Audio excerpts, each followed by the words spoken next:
Bon, allez, on y va. Le 29 février 2012, pour la première fois, à l'appel de la Confédération européenne des syndicats, les salariés européens ont convergé dans les rues de chacun de leurs pays, de grève à manifestation. Il n'y a pas que la Grèce qui connaisse la crise. Les crises financières ou économiques n'ont pas de frontières. Nous en subissons tous les effets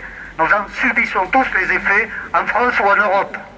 Ne croyez pas les médias qui nous disent que nous voyons le pire en Grèce et que l'exemple à suivre est de l'autre côté du Rhin. Les salariés allemands sont embarqués dans la même galère que les salariés français ou espagnols. Même s'ils sont cités en exemple, la précarité est aussi de mise en Allemagne. Ce qu'il nous faut combattre tous ensemble, c'est cette politique capitaliste où tout est exclu pour le seul profit d'une infime minorité. C'est dans ce but que le 29 février, il s'agissait de réaffirmer « trop c'est trop ». L'austérité n'est pas une réponse à la crise.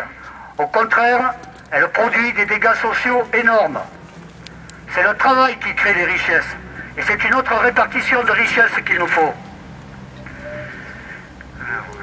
Les mesures d'austérité, la TVA dite sociale, les accords de compétitivité amplifient les attaques contre le droit du travail et la protection sociale.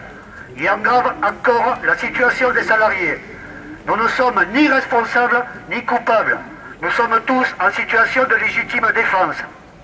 Dans tous les secteurs, dans toutes les entreprises, les salariés en ont assez des restructurations, des fermetures, des réorganisations, des suppressions d'emplois, des plans d'austérité de tout ordre qui aggravent les conditions de vie et de travail. Pourtant, les bénéfices explosent partout. Ce qu'il nous faut, c'est des augmentations de salaire, des embauches, la reconnaissance de la pénibilité croissante de notre travail. Bien, du bilan de ce dernier quinquennat, où l'essentiel de l'action gouvernementale a consisté à favoriser les actionnaires et les plus riches. Au vu de ce bilan, la réélection du président sortant ouvrirait à coup sûr une nouvelle séquence de lourds reculs sociaux. Vous le savez, la CGT n'a pas l'habitude de donner des consignes de vote. Cependant, si notre organisation se veut indépendante, elle n'est pas neutre pour autant.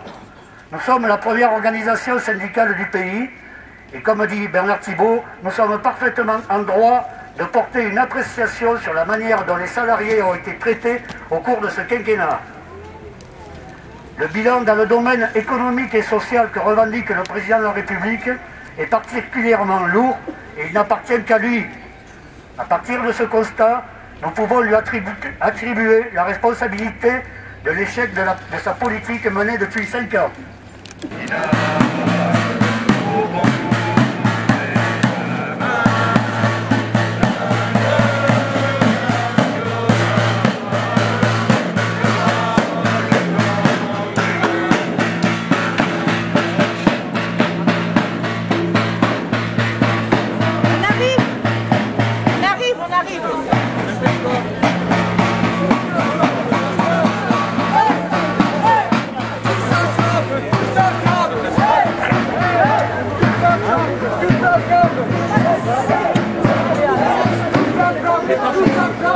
Ouais.